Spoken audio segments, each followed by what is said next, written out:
Hello, algebra students. It's Mrs. Thompson. Welcome back. We're now going to go into 2.3, solving one-step inequalities again, but this time our one-step inequalities involve multiplication and division. So we've done addition and subtraction. We practiced that in the last section. Now we're going to do multiplication and division. All right, so let's get started. We're going to have 3 examples, and I'm going to demonstrate these. Now, what's going to be different about this section than last, we're going to start to move away from graphing, unless it tells us to in the directions. I'm just going to not graph all the answers. I think you're pretty confident with that and you know what you're doing. Let's focus on getting these answers right and making sure we're doing everything right, okay? All right, example 1, we're going to solve each inequality. And so I'm just going to rewrite it over here because I have a little bit more room, I think. All right, now look at this problem. We got 3x is greater than negative 27. Now to get x by itself, ask yourself this question. What operation is going on between 3 and x? Multiplication. So what we want to do is we want to divide each side by 3. And we'll end up with x is greater than negative 9, okay? So if we were going to graph, we'd do open circle over the negative 9, arrow to the right, okay, if we were going to graph. Now this one we have a fraction attached to our variable where we have a fraction multiplied to a variable. Now there's 2 ways to get rid of your fraction. You could divide each side by 2/3.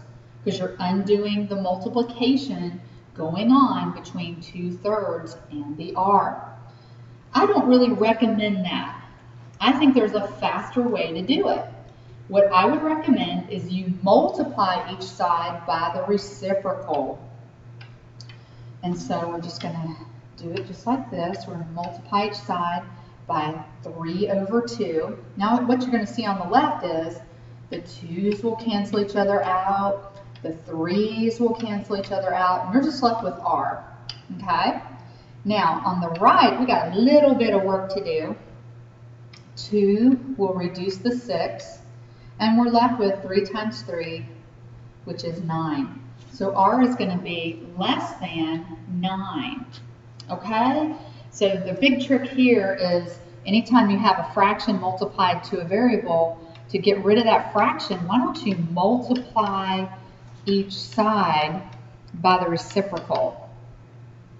That's probably easier than dividing by that fraction because you're going to end up multiplying by the reciprocal anyway because you're going to have to copy, change, flip. So I guess it really doesn't matter. You're going to end up multiplying by the reciprocal even if you divide each side. But this will save you a little bit of heartburn, I think, if you do it. Go ahead and just jump right in it, recognize it for what it is.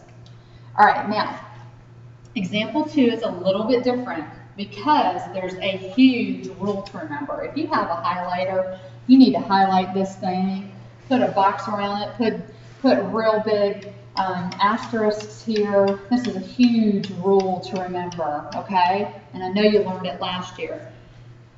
If you multiply or divide each side of an inequality with a negative number, you multiply each side with a negative number, you divide each side with a negative number. Then what you're going to do, you're going to flip the inequality symbol over. So if it was greater than will become less than. If it was less than will become greater than. Let me demonstrate, okay? Now we'll pull this one out just for give me a little bit extra space, okay? What you're going to do is you're going to isolate the x. That's still our goal. The objective has not changed. We're solving a one-step inequality. We need x alone. So you're going to divide each side by negative 8. Do you see how you divided with a negative number on each side? The rule is going to kick in here. You divided each side with a negative number. So what's going to happen is you're going to flip this greater than sign. It's going to become less than. And then 72 divided by negative 8 is negative 9. Okay? Now, if you had this problem like this where you had 8x is greater than negative 72. Notice that you're not dividing each side with a negative number. You're dividing each side with positive 8. And so you wouldn't flip that symbol over. Okay? Do you see when to do it and when not to do it? If you're moving a positive number over by means of multiplication or division, the rule doesn't apply. But if you're moving that negative number, oh yes, it applies. You got to flip that symbol over quick. Okay? One thing, a couple of my students last year made kind of a relationship. They figured out the relationship that if the number multiplied to my x is negative, I'm going to end up flipping my symbol over. So they figured that out pretty quick. All right, let's take a look at this one. We've got negative 3 is less than or equal to x over negative 5. Okay, now this time, x is being divided by negative 5. So in order to undo division, you're going to multiply each side by negative 5.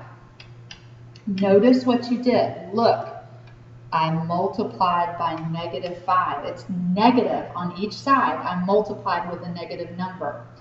That means when I combine negative 5 and negative 3, I've got negative or positive 15. I need to flip this symbol over. The 5s will cancel, and there's my answer. Now, some of you may not like your answer in that form, or in a multiple choice test, they don't give it to you in that form. So remember, it's like flipping over a piece of paper. The x and the 15 will switch positions, and you're going to flip this guy over.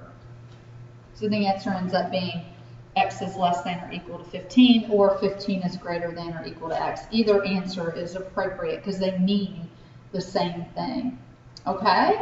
So that's example 2. And let's do one more example. Example 3, Ryan has a $16 gift card for a health store where smoothie costs $2.50 with tax. What are the possible numbers of smoothies that Ryan can buy? Okay, so one smoothie costs $2.50. So I don't know how many smoothies I can buy, but I know they cost each $2.50. So $2.50 times number of smoothies, and he has a $16 gift card. So his gift card only has $16 on it. Now it doesn't mean he doesn't have to spend all of it, but he can't spend more. There isn't more than $16 on it. So we're going to use the inequality symbol less than or equal to 16. Okay? You see how I set that up? That's really important that you understand that, because when we're looking at this situation, you know, when they tell you, hey, he's got a $16 gift card, that's all he's got money-wise. He does not have more than $16 according to the problem. If that's the only thing he's got on him, gift card-wise, money-wise, that's his limit. You can't go over that, so it needs to be less than or equal to.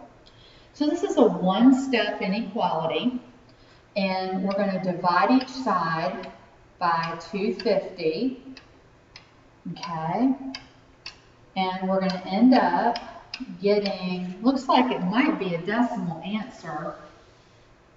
So let's see, it looks like it's going to be less than 6.4. All right, well, the last time I checked, you cannot buy part of a smoothie. You either buy it or you don't, okay? So they want us to tell what are the possible numbers of smoothies that he can buy, okay? So he could buy none at all.